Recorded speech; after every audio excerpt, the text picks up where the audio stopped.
السلام علیکم ورحمۃ اللہ وبرکاتہ۔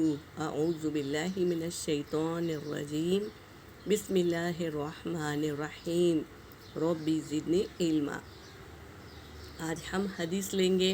حدیث پاک کا مفہوم ہے حضرت عبداللہ بن عمر رضی اللہ عنہ سے روایت ہے کہ رسول صلی اللہ علیہ وسلم نے ارشاد فرمایا، دو لوگ ایسے ہیں جن کی نمازیں ان کے سروں سے اوپر بھی نہیں جائیں گی، یعنی قبول نہیں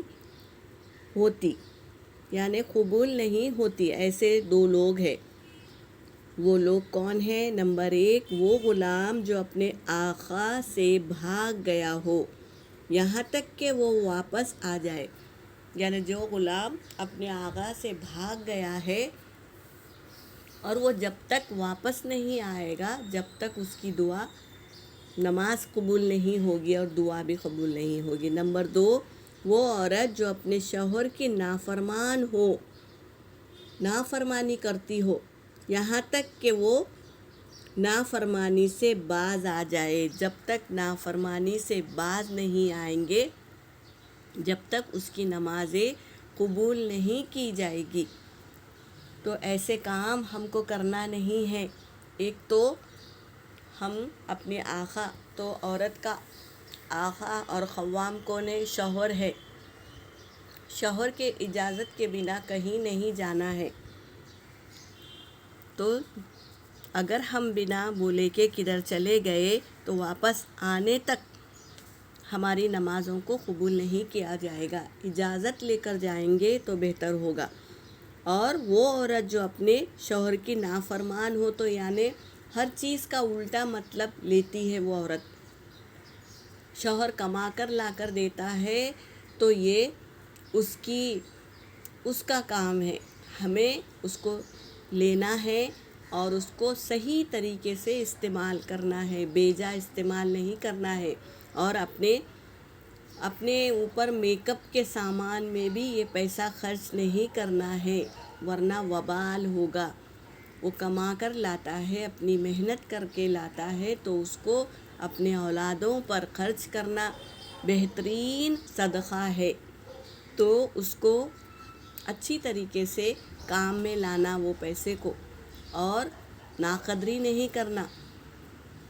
اللہ تبارک تعالیٰ ناقدر لوگوں کو پسند نہیں کرتا۔ قدر کرنا وہ کس طرح محنت سے لاتا ہے۔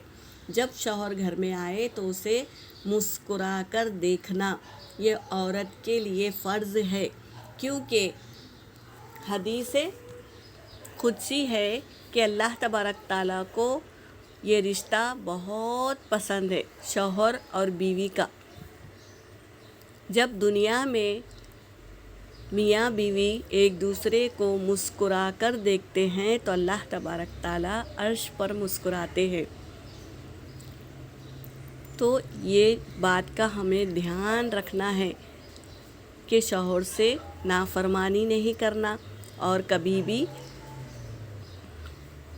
نااتفاقی بھی نہیں کرنا، یعنی شک بھی نہیں کرنا اس پہ، اور نہ شوہر کو چاہیے کہ بیوی پر شک کرے۔ ہم شریعت کے حساب سے چلیں گے تو ہمیں کبھی بھی مشکلیں نہیں اٹھانی پڑے گی۔ اللہ تبارک تعالیٰ ہر کام میں آسانی عطا فرمائیں گے۔ کیونکہ ہم شریعت کے حساب سے چل رہے ہیں، اس لیے تو اللہ تبارک تعالیٰ ہمیں ہر احکام کو عمل کرتے ہوئے شریعت کے حساب سے چلائے اور نافرمان لوگوں میں سے ہمیں بچائے۔ اللہ تبارک تعالیٰ فرما بردار لوگوں میں سے ہمیں چنے۔ آمین یا رب العالمین۔